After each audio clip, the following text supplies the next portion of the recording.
confirmed the outbreak of cholera in Bokkos local government area, with 3 fatalities in multiple communities. Commissioner for Health in the state, Nicholas Bablong, says the outbreak is attributed to poor sanitation, population displacement, and limited access to clean water. To combat the outbreak, the ministry has activated the incident management system and appointed Dr. Maren Job as incident manager to lead the response efforts. The Ministry of Health warns residents of Bokkos and surrounding areas to remain vigilant, practice good hygiene, and report any suspected cases to the nearest health facility.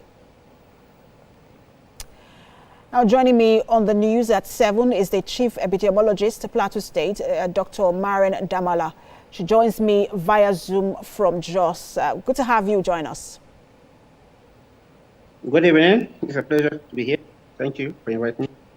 All right. So, Dr. Maren, we understand that one of the reasons why this particular case is complicated because of the attacks in that community or in that local government has displaced a number of people. Speak to us more on that complication angle of this outbreak. Yes, thank you for that question.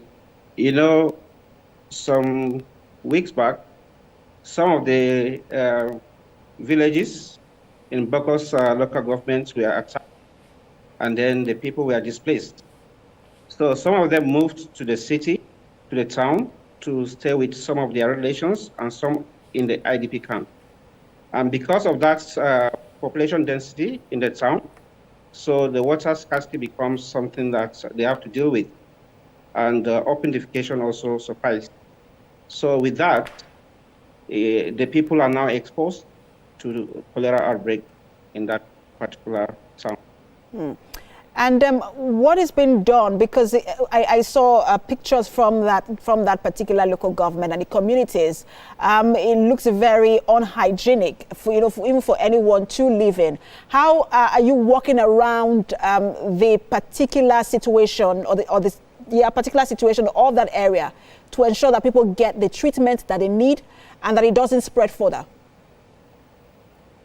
Yes, after the confirmation of the cholera outbreak in Plateau State, as you've rightly mentioned, the Honorable Commissioner for Health, Dr. Nicholas Bablong, activated the incident management system and also gave a marching order for a cholera treatment center to be established in Bokkos local government, where this patient will be treated adequately.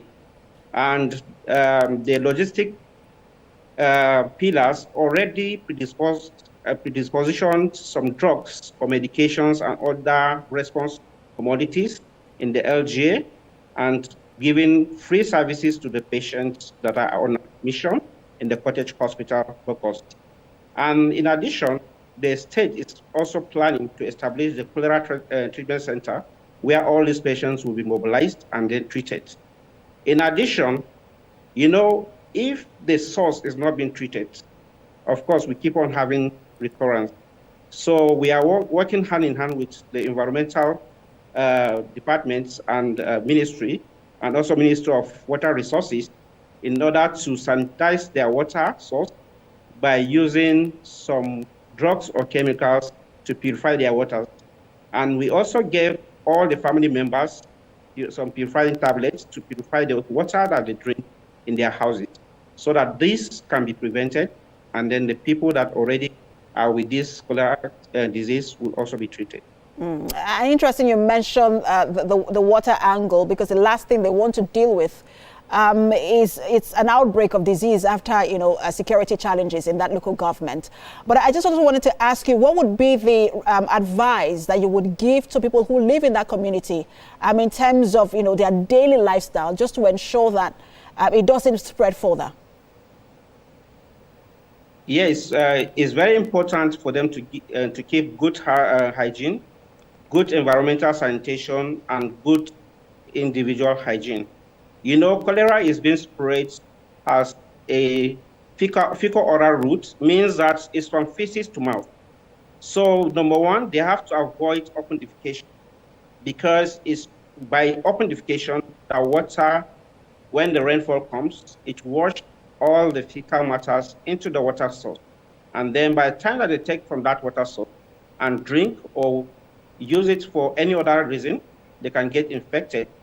If they also take some contaminated fruits or food substances, they can also be infected. So it's very important for them to keep their environment clean. Also practice good hand hygiene also. Basically, keep the environment clean, no open defecation, and wash your hands often. Thank you so much for your time. The Chief Epidemiologist, Plateau State, Dr. Marian Damala. All right, you're watching TVC News at 7. We'll take a break now and return with more stories in a moment.